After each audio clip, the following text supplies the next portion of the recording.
Serah terima jabatan Pangdam 9 Udayana resmi dilaksanakan tanggal 4 Mei lalu. Sementara itu acara pisah sambut digelar di Aula Makodam 9 Udayana kemarin malam.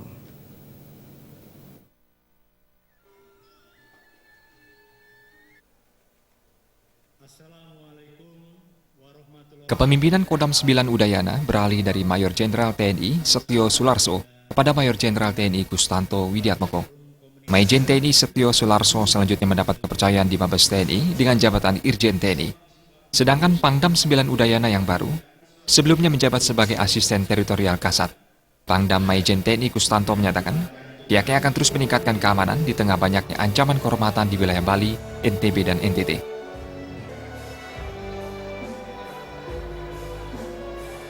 Yang terutama karena ini sudah tahun berjalan, saya akan melanjutkan apa yang sudah diprogramkan oleh Pangdam sebelumnya. Kami sudah memasuki triwulan kedua. Keberlanjutan program ini yang menjadi prioritas saya.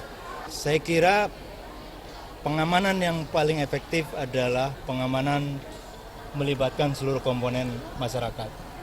Kalau masyarakat aman, mulai dari keluarga, lingkungan terkecil, lingkungan berikutnya, saya yakin Bali aman. Dan kami akan bekerja sama dengan kepolisian, dengan seluruh instansi terkait pemerintah daerah untuk menggalang, memastikan bahwa setiap warga Bali memiliki keinginan untuk bersama-sama menjaga keamanan Bali.